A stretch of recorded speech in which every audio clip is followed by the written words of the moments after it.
Hello दोस्तों, स्वागत है आपको हमारे नए सेशन में। मैं हूं धीरज कुमार। मैं आप लोगों को आज बायोलॉजी से संबंधित इंपॉर्टेंट सवाल लेकर के आया हूं जो बोर्ड के बच्चों के लिए बहुत ज्यादा सहायक सिद्ध होगा। आइए दोस्तों, वन बाय वन हम लोग वन लाइनर जो है ऑब्जेक्टिव टाइप के जो लाए हैं उसको हम लोग समझने का प्रयास करते हैं। दोस्तों आइए, बायोलॉजी सब्जेक्ट का है जीव विज्ञान, जिसको हिंदी में कहते हैं। पहला क्वेश्चन है, प्रकाश संश्लेषण अंग कौन सा होता है। पहला क्वेश्चन है, प्रकाश संश्लेषी अंग कौन सा होता है, तो हरित लवक होता है दोस्तों।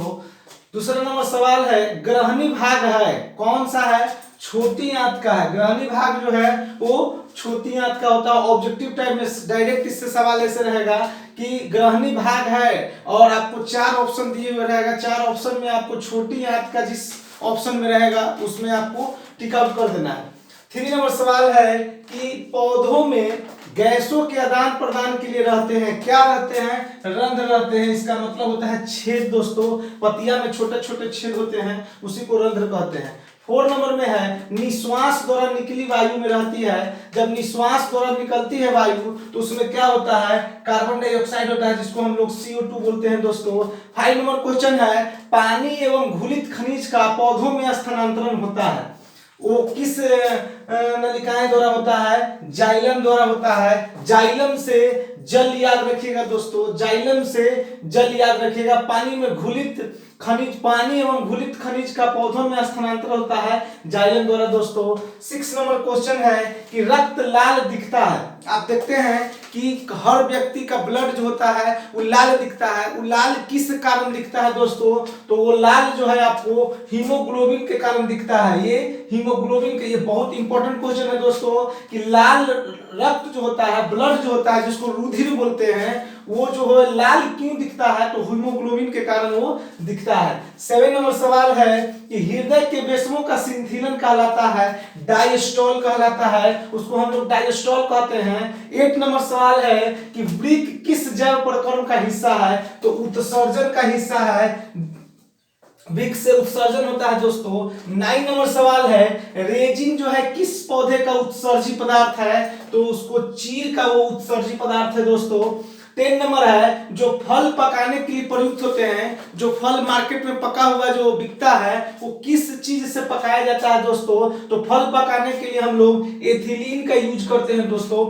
एथिलीन से फल पकाया जाता है। 11 नंबर सवाल है जो कि बहुत इंपॉर्टेंट क्वेश्चन है, बुद्धि और चतुराई का केंद्र क्या है। ब्रेन का कौन सा हिस्सा है जो बुद्धि और चतुराई के लिए जाना जाता है और वो बुद्धि और चतुराई को जो है कंट्रोल करता है दोस्तों, तो उसको हम लोग सेरिब्रम कहते हैं। उसको हम लोग सेरिब्रम कहते हैं, जो अग्र मस्तिष्क में पाया जाता है। अग्र मस्तिष्क के आगे वाले मस्तिष्क के हिस्सा में सेरिब्रम पाया जाता है, जो बुद्धि और चतुराई का केंद्र होता है। नेक्स्ट सवाल है 12 नंबर, हार्मोन स्रावित होता है अंतःस्रावी ग्रंथि से। हार्मोन जो स्रावित होता है वो अंतः स्रावित ग्रंथि से वो जो है स्रावित होती है।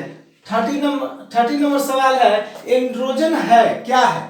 एंड्रोजन जो है वो क्या है, तो नरलिंग हार्मोन उसको बोलते हैं। वो नरलिंग हार्मोन होता है जो एंड्रोजन होता है।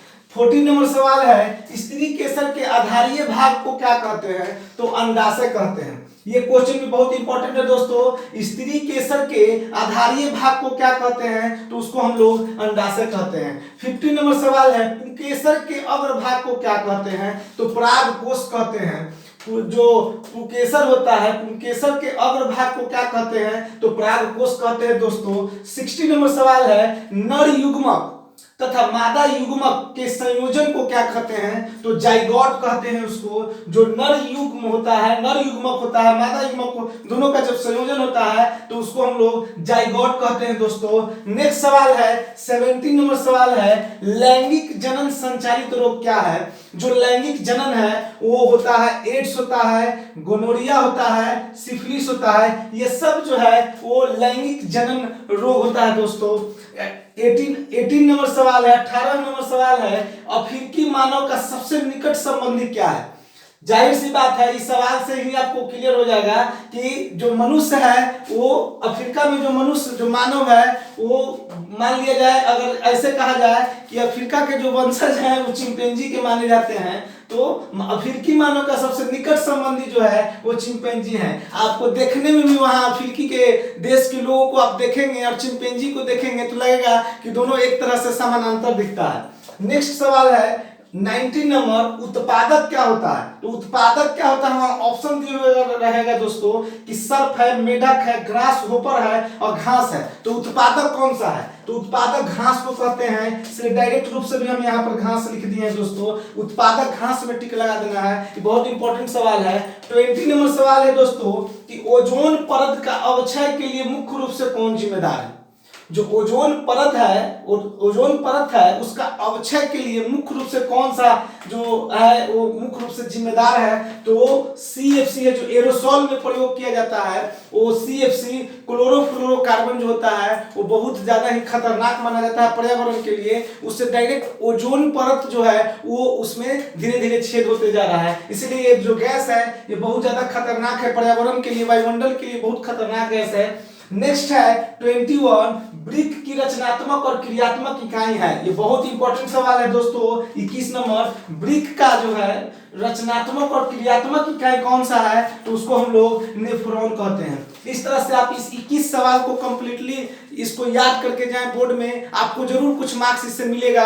और ये 21 क्वेश्चन पूरे बायोलॉजी के बुक से आपको स्टडी करके निकाल करके इसमें लाया गया है। इसलिए आप इसको कंप्लीटली याद करके बोर्ड में जाएं, आपको जरूर कुछ न मार्क्स इसमें लाने का आपको इसमें कोशिश कीजिएगा। याद करके जाने पर तो कुछ मार्क्स जरूर आपको आएगा दोस्तों। धन्यवाद।